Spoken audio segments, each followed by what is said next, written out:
The president was very clear in his tweet that it was, wiretapping. That spans a whole host of surveillance types of options.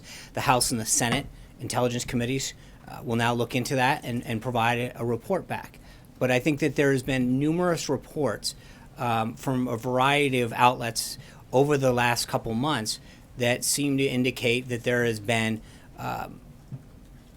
different types of surveillance that occurred during the 2016 election. That was the entire goal of asking them to look into this further. But will the DOJ come clear? Right, and we've made it very clear that we expect the House and the Senate Intelligence Committees to do their job. I think there's a preponderance of reports that continues to come out about surveillance and actions that occurred during the 2016 election. Once they come up with their report, and it was asked earlier today, I think we can talk about the conclusions of that report. Analysis, when you open up various major papers, they make it seem so simple.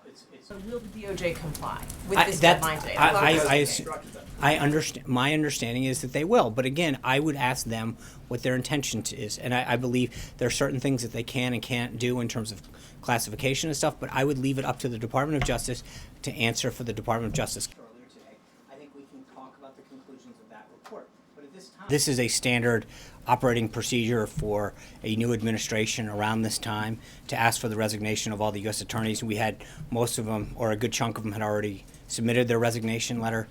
This is just the final swath of individuals who had not at this time. But this is common practice of most administrations. Less than half the number of people that it predicted would be insured. No, the president was calling to thank him for his service. This is a standard, as I said, a standard action that takes place at most administrations.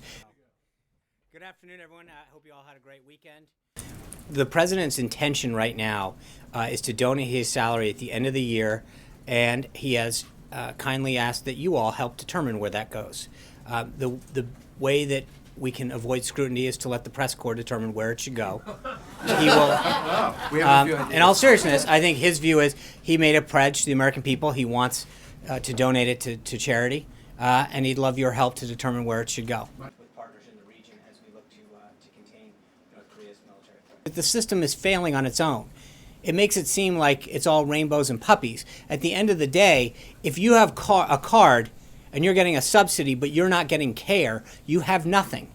And so walking into a doctor's office where you can hand them a card and say, hey, I've got a $5,000 tax subsidy, if that doctor doesn't take the care or the deductible's so high, then you really don't have anything. And so to do an apples and apples comparison is hardly an accurate analysis of what the current situation is.